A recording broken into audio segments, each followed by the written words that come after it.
So, welcome to Northern Powerhouses, our business success story series of interviews, where we discuss with local business leaders their backgrounds, their successes and challenges, and what's really driving them forwards. And this afternoon, I'm delighted to have with us Adam Chandler, who's founder at Real Film. So, first, Adam, if you'd like to introduce yourself at Real Film, what you do, and how you help people, that would be wonderful. Yeah, thank you, Chris. Thank you for having me and us. Really appreciate it. We're a film and animation production company. We work with brands and businesses across the UK and into Europe as well on their marketing strategies and campaigns. So, where we feed in is from the creative and production aspect on visuals. So, whether it's animations, brand films, explainers, and yeah, work with marketing teams, communicators, and HR professionals to bring their challenges to life and help solve them to grow the business. Brilliant, brilliant. And obviously you've been running this for a little while. If we go back to the start, if a little bit about your background, how you got into business, and why this particular one. Yeah, so I made the decision to leave school and go straight into work. Decided not to go down the university route. I did Yep. do a degree with the Open University, but I essentially everyone in the industry was telling me who I didn't know many, I knew one or two, but the ones who I knew said it's all about experience. Yep. Um, and I was very lucky. Someone I knew, who I met through school actually, he worked on the One Show, and he got me some Right. work experience on the One Show.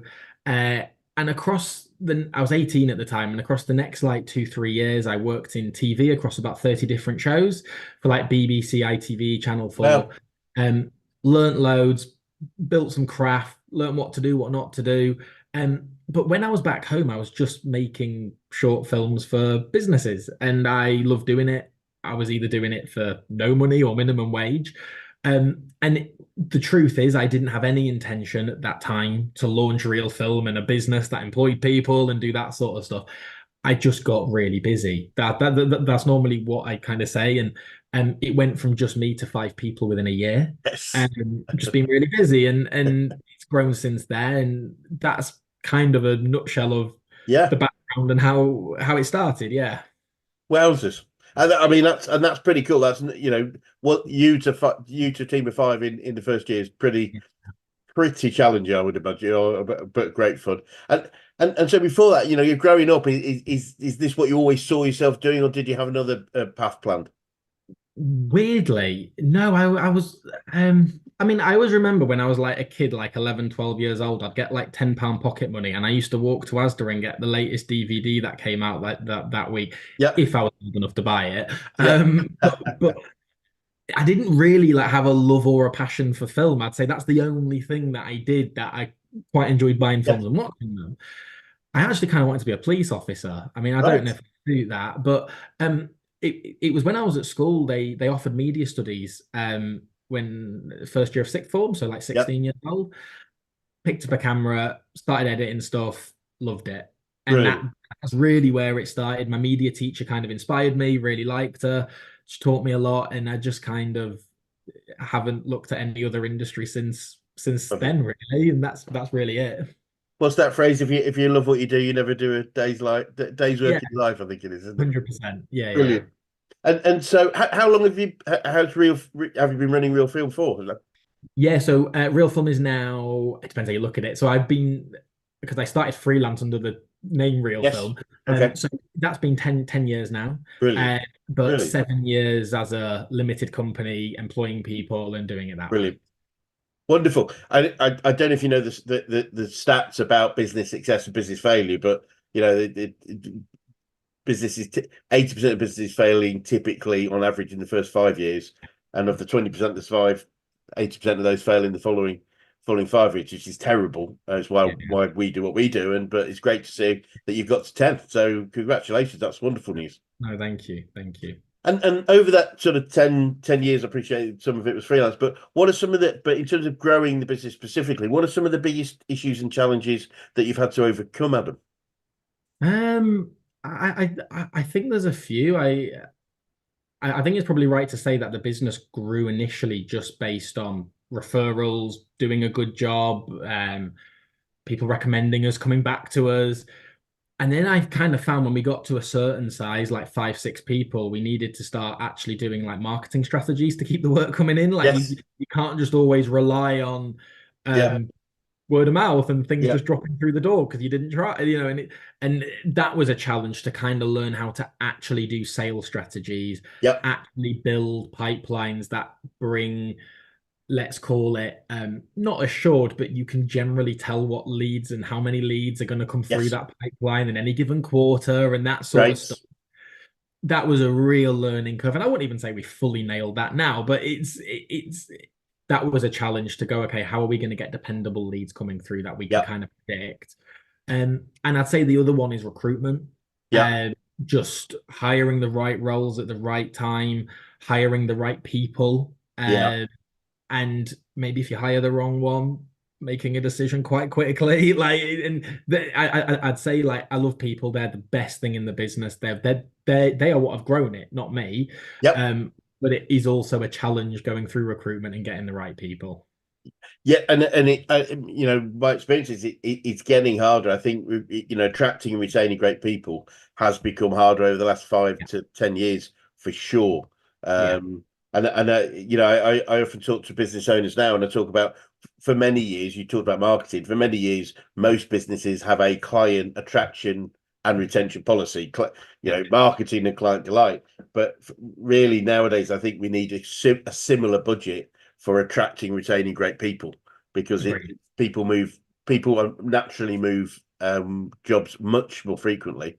And I don't think it's a loyalty in terms of some sort of emotional thing. It's just that that's what you do, and that's okay.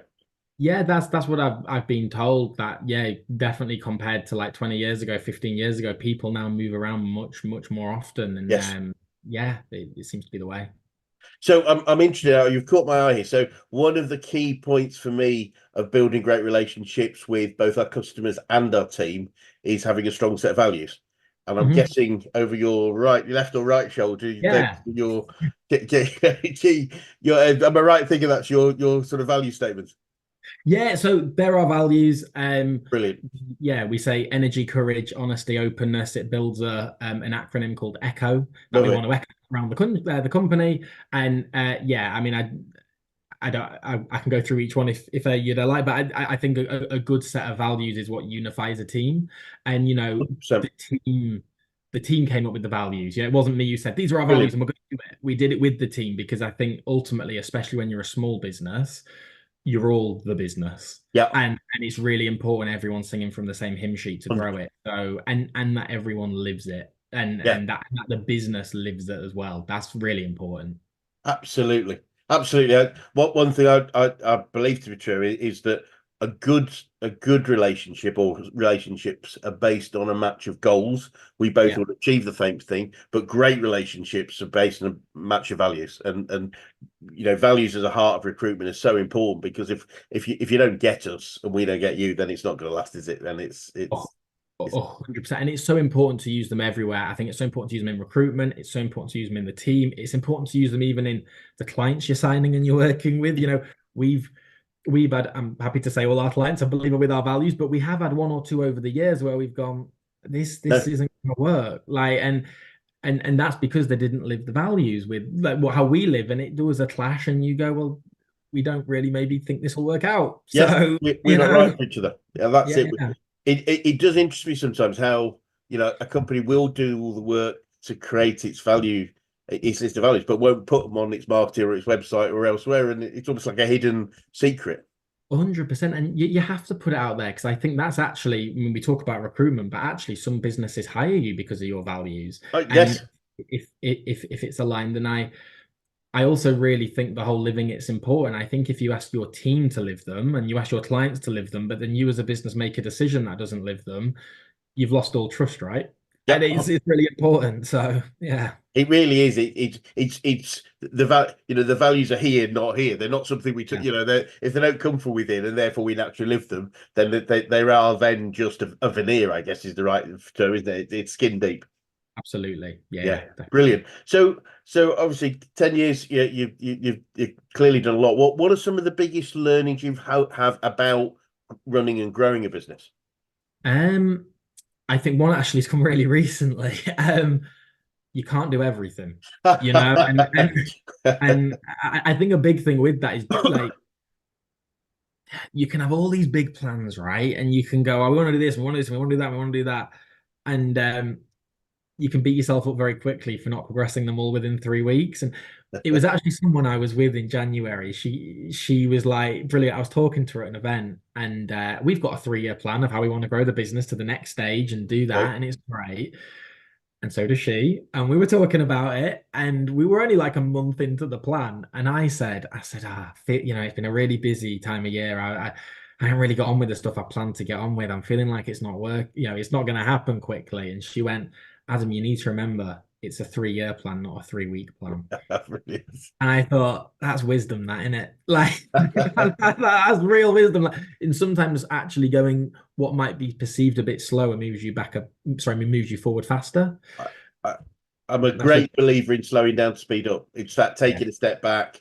You know, if we're not going forward as fast as we thought, if there's a barrier, we can't. You know, you can't see an obstacle when it's right in front of you. You have to take a step back. Um, but no, it's really interesting because I often find how, as human beings, we typically let's get this right, overestimate what we can achieve in a short term, but yeah, underestimate what we can achieve in the long term. And absolutely. so, yeah, it's that thing. It is 3 years. How does that work? Um, no, oh yeah, fascinating. But clearly you're a different guy. You wouldn't be where you are if you Yeah, were. yeah.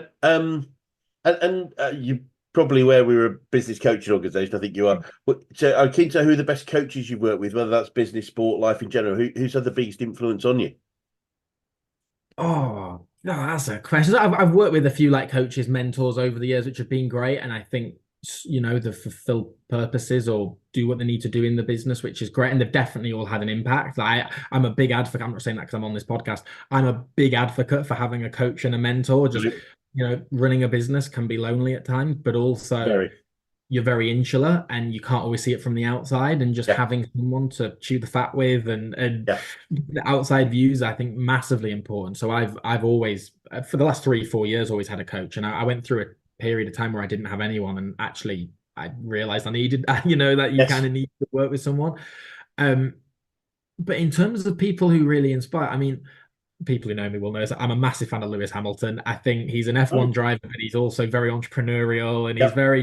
and I know he's not everyone's taste. He's a very acquired taste for some people, but I think he's very inspiring more in his mindset, Yeah. in that I'm a big F1 fan, and it's that you don't always see many drivers who, even on the last lap when they're 2 seconds behind, they're still trying to win it. You know what I mean? It's Yeah. that I resilience and really that did. mindset.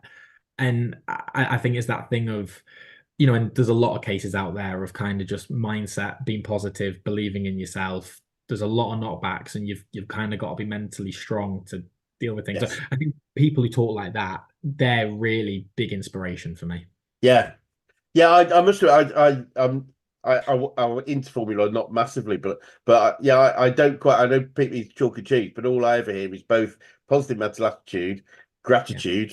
You know, I yeah, do hear the things that I would associate with. I guess there may be other stories or things that go on, but yeah, of yeah, course. clearly a very single-minded guy and Yeah, yeah. someone to learn a lot from. And whether it's from him or anyone else, is there any favorite quotes or sayings that you picked up along the way that you find yourself using on a regular basis?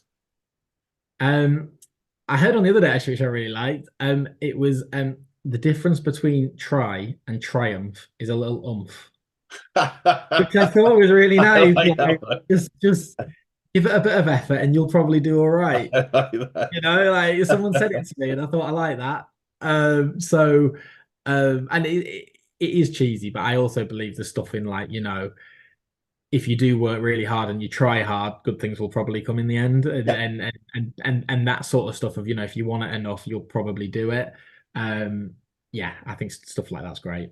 Yeah, I think it was Liverpool first came up with the idea that, you know, that we're very lucky that the harder we train, the luckier we get, sort of thing. And Yeah, it's just like, yeah, go figure on that one. yeah, I like that one. And of course there's the other one, the Yoda one, isn't there? What is it? Was it try do or do not, there is no try. I think yeah, it yeah. that I like. Fabulous. And in terms of learning, what have you learned, you think you learned about yourself throughout your career so far? I think it's really important to always have self-reflection and like Yeah. look where you can improve. I think that's just one learning, to constantly not think you know everything, because you don't. Everyone can learn every day, and no one's a master at everything. Yep. I think what I've learned in a lot of ways is you can be too nice. Yep. Like, I know that might not sound that inspiring, like, but sometimes you can be too nice, and sometimes you've got to actually make a decision that's the right of the business, Yep. and the right of what's going on. And I actually think a lot of small business owners, myself, really struggle with that. Like, Yes. really struggle with someone's making really difficult decisions. But sometimes you've just got to back yourself. And what I guess when you talk about learning, what I've learned a lot is my gut's often right, and don't almost discard the gut because you want to be liked, let's say. Yep. And I think that's really an important thing, to believe in yourself. And that's, ultimately you've got to where you are normally because you've worked hard enough and you've tried and you've been you. So believe in yourself going forward as well. And I think that's Brilliant. something people need to hear a lot more. Brilliant. No, that makes a lot of sense. I'm trying to think who said, and I think I think it was Steve Jobs, but but it says something like, if you want to be like, don't be a leader, just go and sell ice cream. I think that was the. Yeah, yeah. But I think the point, but this isn't about being nasty. This is about doing the things that need to be done. We have an acronym for NICE, which stands for Nothing Inside Me Cares Enough. And what we Yeah, mean by that is you care when you make the decision, the tough call. yeah. It's not caring that makes us try and please people. It 100%. It isn't about, yeah, you're right. It isn't about being nasty. It isn't about being a bad boss. It isn't about upsetting yeah, apple cart. It's just about doing the right thing. And that doesn't even always involve people. That can involve any, a lot of different things. And yes, yeah, you've just got to believe in yourself a lot of the time and yeah, and do it. So absolutely. yeah. It's fundamental. It's like if we, again, I love quotes and sayings. So obviously Henry Ford's "Whether you think you can or think you can't, you're right." As soon as Mhm. self doubt comes in, that's when the likelihood of giving up comes in, which which is the ultimate failure in effect, because not giving up is success, even if we have a problem. Um, Absolutely. so I mean, it's great clearly what you've achieved so far. I'm keen to know what the future looks like for you guys and what challenges you think you might face, if any. Yeah, so we're currently a good sized team of 8 people. It's grown okay. We want to in the next few years get to 30 people. Brilliant. And it's really based on people. I kind of say people because I think it helps to quantify it. Yes. But there's a level of turnover and profitability that we want to go with that, and that's what we need to achieve to make that reality. But the long-term goal, I'd love to have a media group of companies. Real Film's Yeah. just one of them, and they all work together and they're all doing, one might be doing sports broadcasting, one might be an agency of some form, but they're all working together. And that's kind of the ultimate goal, to build a really good quality northern media company that brings a lot to the area, a lot to people's lives, employs a good number of people, and Yeah. makes great stuff as well. Great stuff that has impact. Yeah. I'm a big believer in, with what we do now. Let's not make a video just to make pretty pictures. Yeah. Let's make a video that actually has impact. The Yeah. pretty pictures should just be a given, because Yes. that's what we do, right? Yeah. Yeah. So Yeah. Absolutely. that's the thing.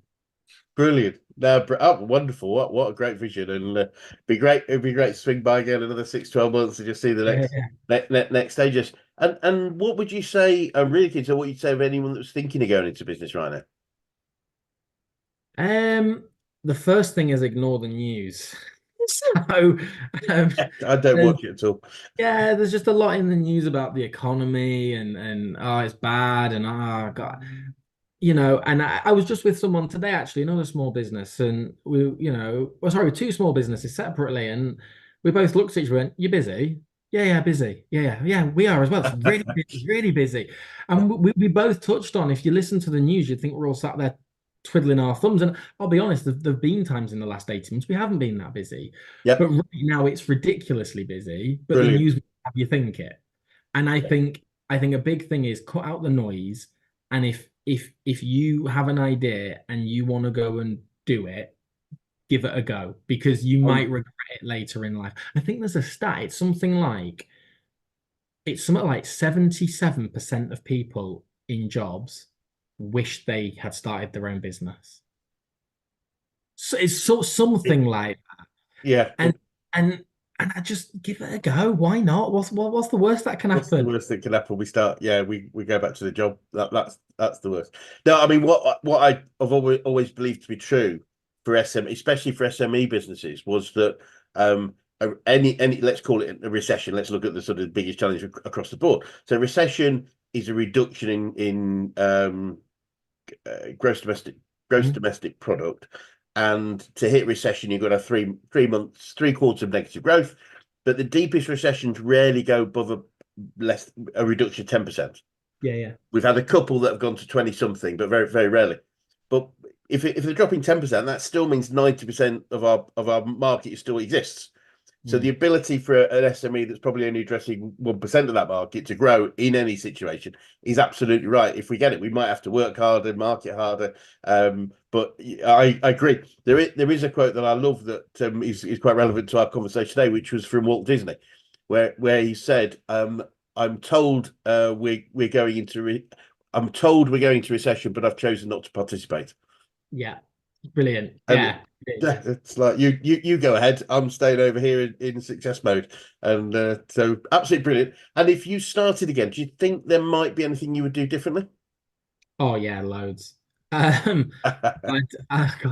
God, the list would be so long. Um, from everything to well, not everything, but even from things like, would I have hired all the roles in the same order? Maybe not. Right. Yeah. Would I have made some tough decisions sooner? Definitely.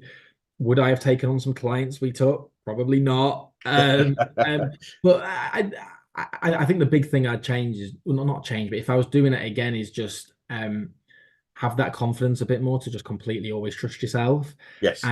And also being honest, we aren't the kind of company that go and loan loads of money and go, we're gonna grow and we're gonna do all this. And we don't do that. But I used to think that was a real like taboo subject and like, oh no, you should never take on a loan, you should never do this.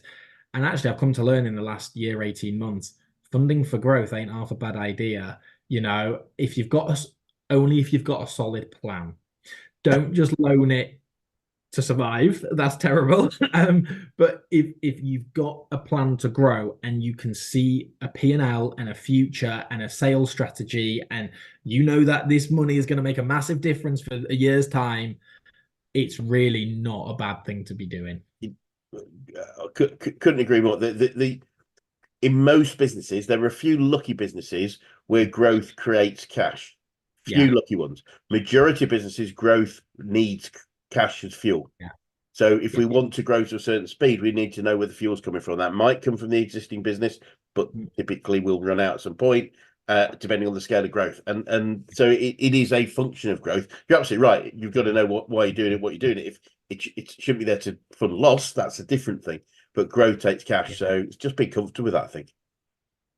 100%. Yeah. The only thing I would actually add is build a great strong network around you of other Yeah. people who can relate and you can meet. It's just, I think it's a really powerful thing to have other business owners around you get it, Yes. share the same challenges and can talk candidly about it. I think it's Yeah. really powerful. Yeah, absolutely. Having people that have either going through the same thing or have been through the same thing or just have that different view and often as support and just as you said, sharing. It's very lonely running a business. It's important to have those people. And finally, what would be the best advice you would give an 18-year-old you if you were to go back in time and do that? Um, Similar to what I said before, don't try take on too much. And Yeah. I think although that sounds like it's not growth, I actually think if I hadn't I want to do everything, I want to do it now. So I set up my business, then I set up a film festival, then I started this other thing, then I started a podcast, then, and I'm like, all this stuff works. And actually, I think the key word in it all is focus. Like if you focus on just one or two things at a time and really, really make them good, Yeah. I'd have probably got through all of that quicker than I got through it trying to just do it all. Yeah. And focus is actually faster than just trying to do everything. Yeah. And that's the key thing. It's like delegation, focus, realizing what's priority, and just really lasering on that Yeah. stuff. That's the I'd say that's what I'd say. No, that makes sense. And you were saying something earlier that I remembered it was felt relevant to me when you talked about trust your gut a little bit. And I remember we were in the midst of growing our business up to, we got quite a chunky business, 100 people or so, and we were going so fast that I could never have enough information to make a solid decision. And in fact, the reality is, if you wait for all the information, then it's probably too late. But the thing I had to get for myself was to say, with the information we've got, I make a decision, and then I make it the right decision by my actions. Yeah. And that, that when you said trust yourself, I think there's that trusting that I will make it right. There's a point at which you go, yeah, okay, perhaps we've gone far enough and we do need to change a bit, but we can make it the right one, given we did the best to make it the right decision. Absolutely. Yeah, sure. Wonderful. That seems flown by for 35 minutes or so. It's flown by, but thank you so much for your time. It's been really fascinating, and I have to say I love your energy, enthusiasm for what you do and the business that you're growing. And for anyone watching that would like to get in touch with you, what would be the best way to contact you or Real Film? Yeah, a great way, LinkedIn. I'm on LinkedIn personal and company profile, or our website, which is real two e's -film.co.uk, just like on the wall. Right. Yeah, always happy to speak to people. Not even about making videos, just about business, anything. It's a subject I love as well. So yeah, happy to speak to anyone. Wonderful. Well, look, as I say, it'd be great to swing by another 6-12 months to see what's going on and what the next stages are. But in the meantime, thank you so much for your time today. Thank you for having me. Great, thank you. Cheers.